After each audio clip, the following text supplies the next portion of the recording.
अर्जुन एक 28 साल का सॉफ्टवेयर इंजीनियर था जो पुणे में अकेला रहता था और बहुत ही तर्कवादी इंसान माना जाता था। वो हमेशा कहा करता था कि भूत और भगवान दोनों मेरे लिए एक जैसी चीज है, दोनों का कोई सबूत नहीं। एक रात वो एक जरूरी क्लाइंट मीटिंग के लिए अपनी गाड़ी से नासिक जा रहा था। रात के करीब 9 बजे थे। मौसम खराब था और रास्ते में पहले हल्की फिर बहुत तेज बारिश शुरू हो गई। हाईवे के दोनों तरफ घना जंगल था, अंधेरा था और कोई बस्ती या रोशनी नहीं थी। तभी उसकी गाड़ी अचानक झटके खाने लगी और खराब हो गई। उसने गाड़ी सड़क किनारे रोकी, बोनट खोलकर देखने की कोशिश की, लेकिन कुछ समझ नहीं आया। फोन पर नेटवर्क नहीं था। जब उसने जीपीएस खोला तो उसे पता चला कि नासिक 40 किलोमीटर दूर है, पिछला शहर 35 किलोमीटर पीछे है और जंगल के अंदर केवल 1.2 किलोमीटर दूर एक जगह दिखाई दे रही है, होटल नीलकंठ। मजबूरी में वो अपना बैग उठाकर बारिश में पैदल चल पड़ा।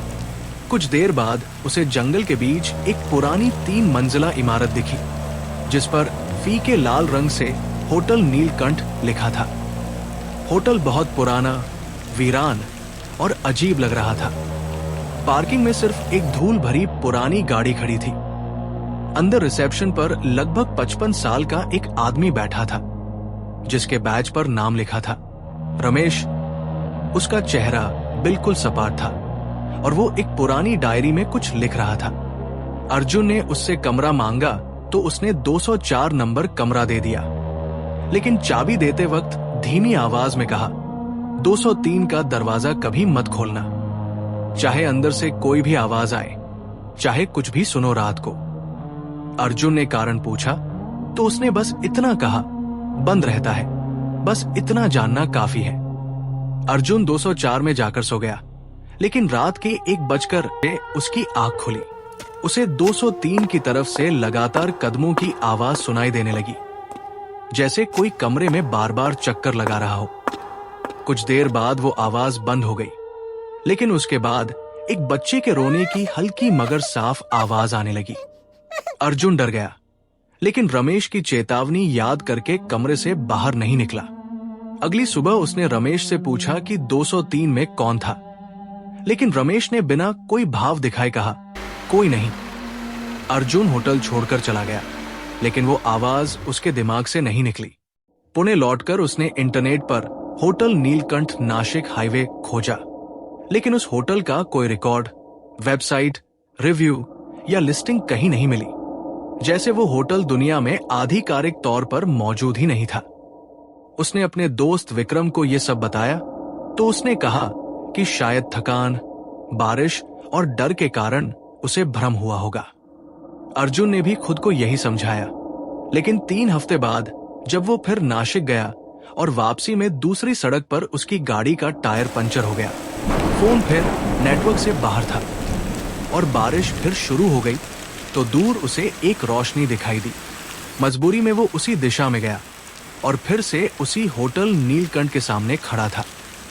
इस बार अंदर जाने से पहले उसने नासिक की एक पुरानी लाइब्रेरी में जाकर उस होटल के बारे में खोजबीन की थी। वहां एक बुजुर्ग लाइब्रेरियन ने उसे 2019 का एक अखबार दिखाया जिसकी हेडलाइन थी, नासिक हाईवे होटल में लड़की लापता, पुलिस जांच जारी। खबर में लिखा था कि पुणे की 24 साल की एक लड़की मीरा जोशी की गाड़ी खराब होने के बाद वो होटल नीलकंठ में रुकी थी, लेकिन अगली सुबह गायब हो गई। उसकी गाड़ी जंगल में मिली, लेकिन वो खुद कभी नहीं मिली। होटल में उस समय केवल रमेश मौजूद था, जिसने कहा था कि वो सुबह चली गई थी। अब अर्जुन फिर उसी होटल में था। इस बार उसने सीधे रमेश से कहा, मुझे मीरा जोशी के बारे में बात करनी है। रमेश का हाथ एक पल को रुक गया, लेकिन उसने फिर भी बस यही कहा, 204 की चाबी लो, सुबह बात करेंगे।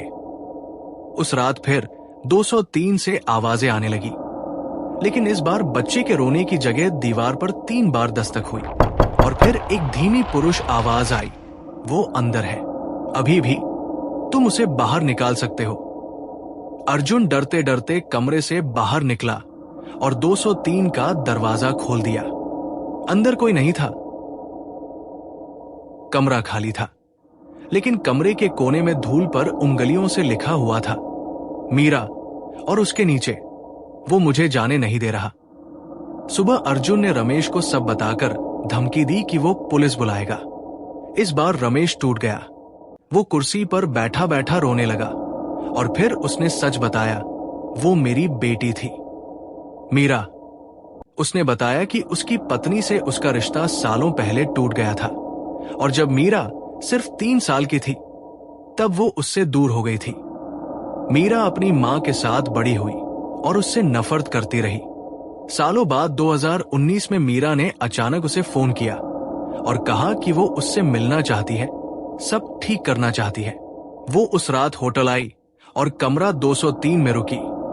पूरी रात बाप बेटी ने अपने सारे गिले शिकवे, दर्द और अधूरी बातें की। सुबह जब रमेश की आंख खुली तो मीरा वहां नहीं थी।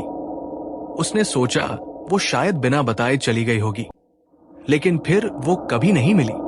3 दिन बाद पुलिस आई और बताया कि उसकी गाड़ी जंगल में मिली है, पर मीरा नहीं। रमेश ने कहा कि तब से हर रात 203 में कदमों की आवाज, रोने की आवाज और कभी कभी एक लड़की की आवाज सुनाई देती थी। पापा, मुझे जाने दो। उसने ये भी कबूल किया कि वो जानबूझकर 203 का दरवाजा बंद रखता था, क्योंकि उसे डर था कि अगर उसने उसे जाने दिया तो शायद उसे आखिरी बार माफी मांगने का मौका भी नहीं मिलेगा। अर्जुन ने उसे समझाया कि शायद मीरा की आत्मा 5 साल से वही अटकी हुई है और उसे रोकना गलत है। आखिरकार दोनों साथ में 203 के कमरे में गए। कमरे में फिर वही धूल पर लिखा दिखा मीरा, और वो मुझे जाने नहीं दे रहा। रमेश कमरे के कोने में बैठ गया, धूल में लिखे नाम को हाथ से छुआ और रोते हुए बोला, मीरा बेटा, मैं जानता हूं बहुत देर हो गई। मैं जानता हूं मैंने तेरे साथ और तेरी मां के साथ बहुत गलत किया। तू उस रात आई थी, मतलब तेरे दिल में भी कुछ बाकी था। अगर तू माफ करना चाहती थी तो अब जा बेटा, रुक मत यहां। जहां भी जा चैन से जा, खुश रह, बस इतना चाहता हूं। कमरे में कुछ पल बिल्कुल सन्नाटा रहा। फिर अचानक बल्ब एक बार टिमटिमाया। अर्जुन ने कोने की तरफ देखा तो धूल पर लिखा, वो मुझे जाने नहीं दे रहा, धीरे धीरे मिटने लगा।